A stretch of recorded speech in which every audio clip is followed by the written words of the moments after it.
Good morning and welcome to Saturday special of Dr.Lamba's Awakening Call.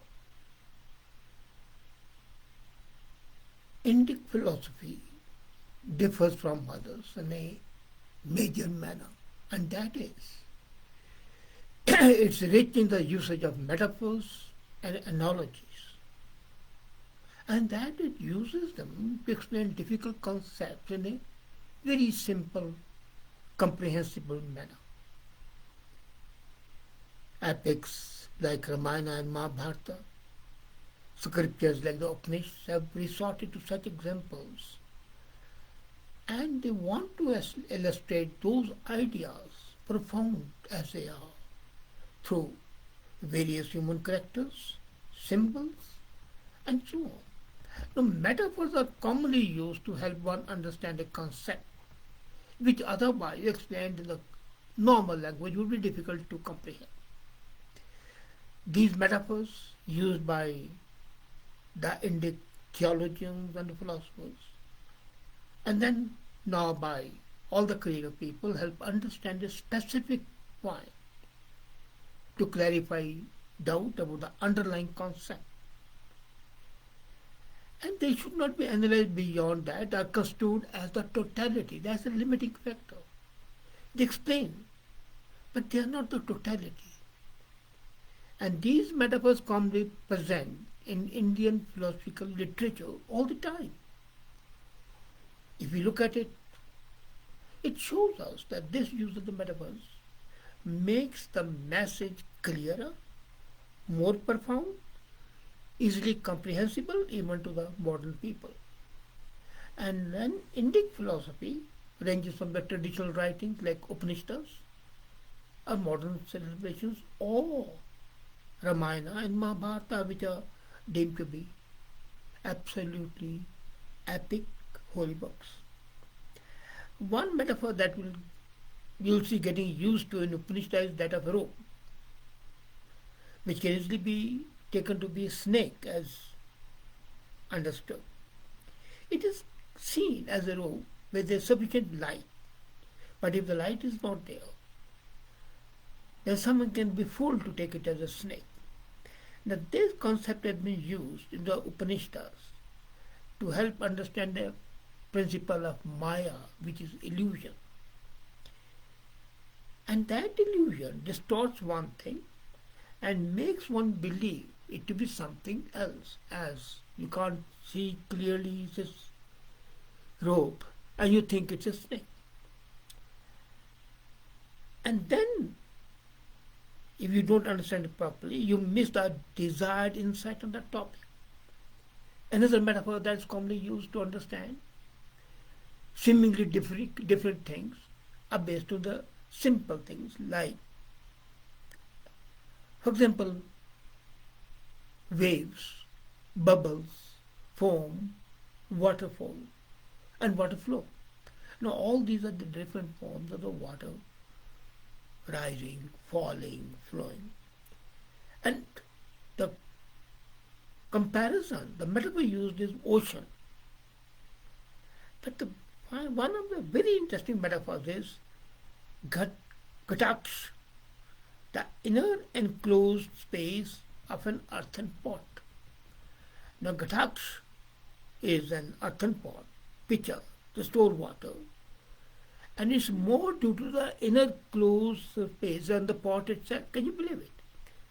And the utility of the earthen pot to store water is more because the inner space is more than the pot itself.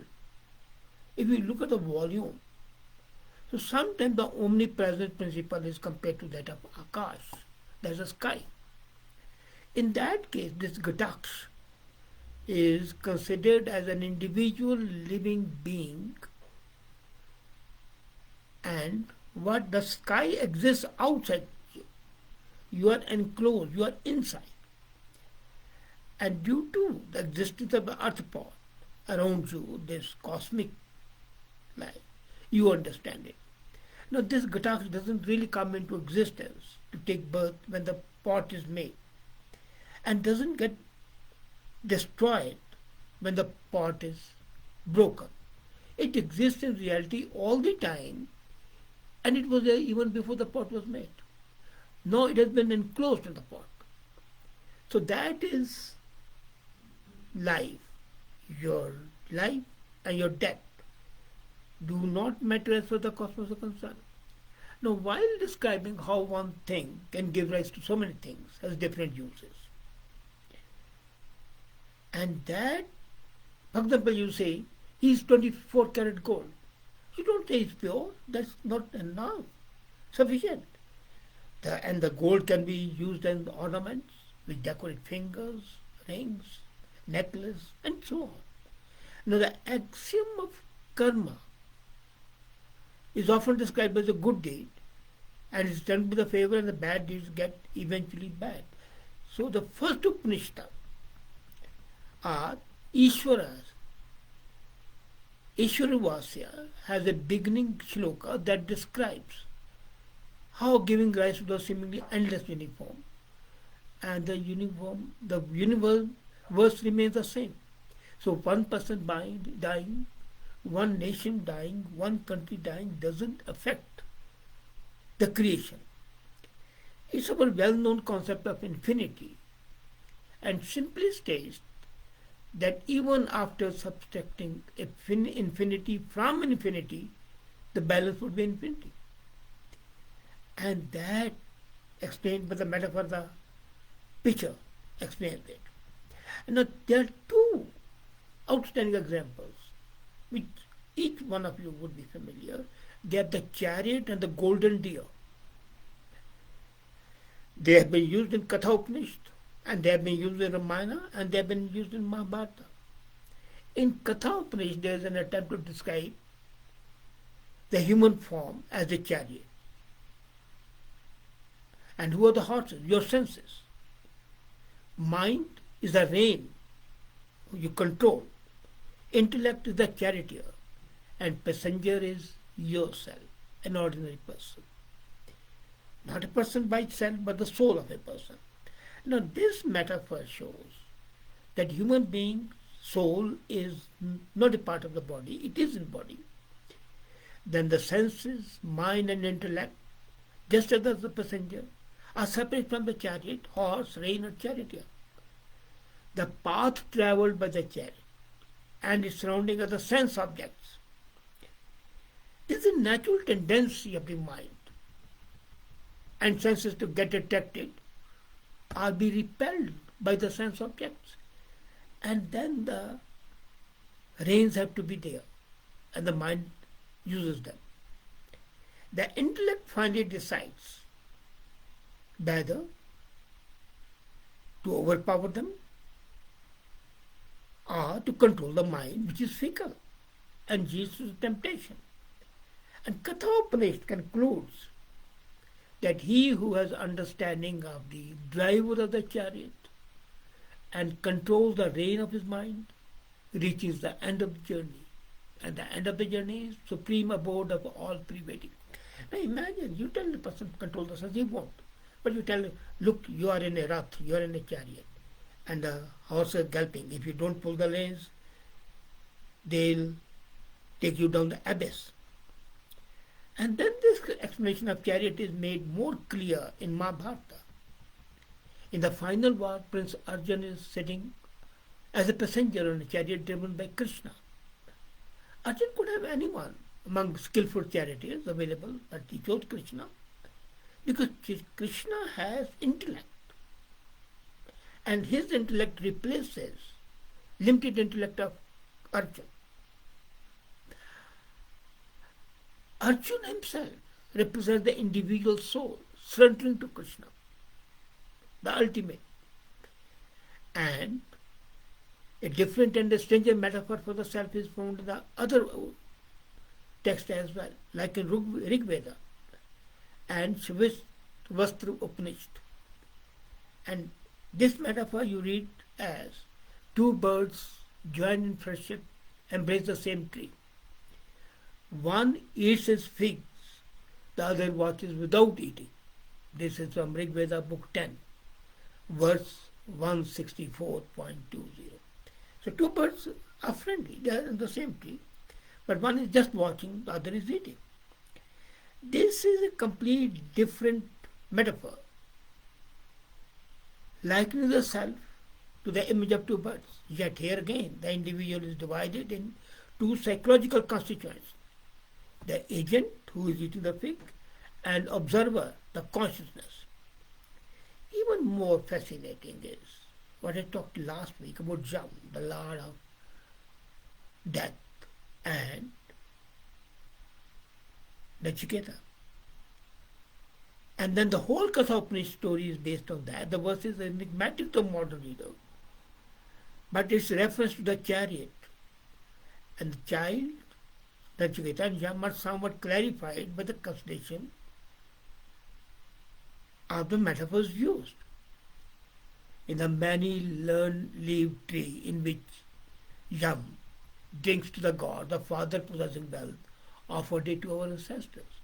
So you can see Yam seemingly address Nachiketa with the words, O child, mount the new chariot created with your mind without wheels, with one axle going in all directions.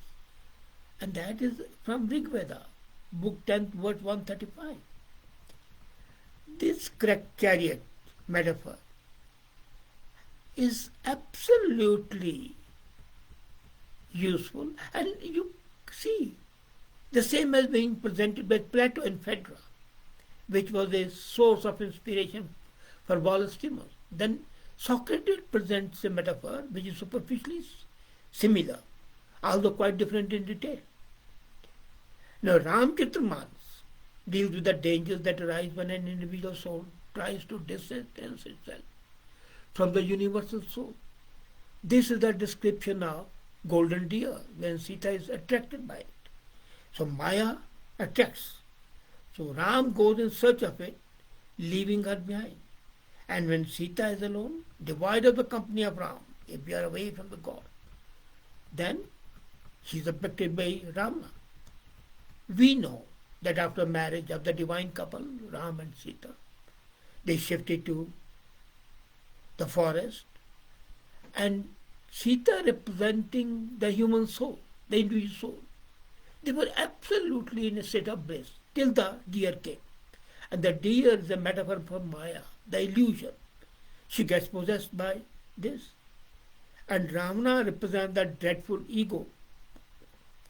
But she realizes the mistake later. Then the suffering and the wars and the reunion.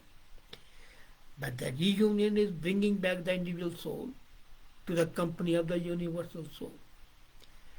And then, as I said, example of the chariot and the golden deer, as a matter of fact, reminds spiritual seekers time and again that God's realization is possible, and Maya can be kept at bay only by invoking the grace of the universal soul.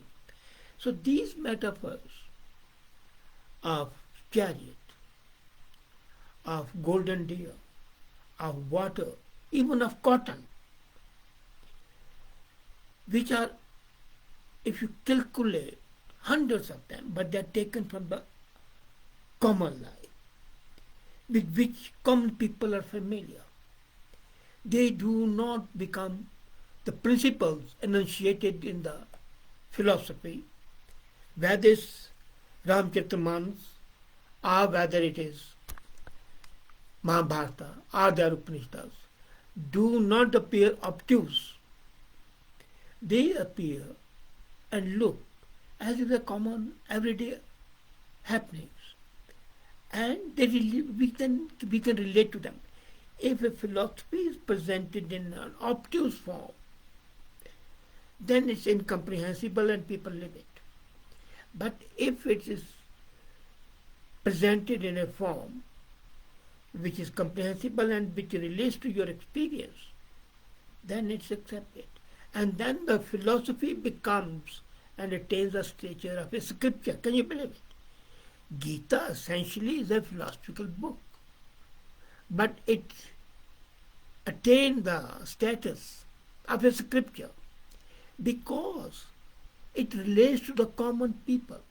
Mahabharata, when you read it, you can read it as a part of scripture from which Gita evolves. because Gita evolved from Mahabharata. Or you can take it as an ordinary epic, a story of two clans fighting each other, or rather two sections of the same clan fighting each other, full of greed, full of ambition, and like that. So this depends on your perception. But the use of the metaphors, the use of the fable-like structure, makes them, even Upanishads, which are historically so full of philosophy, that when they are translated, sometimes the metaphors lose their meaning. Because metaphors are something which are not subject to the linguistic constraints, but read as they are.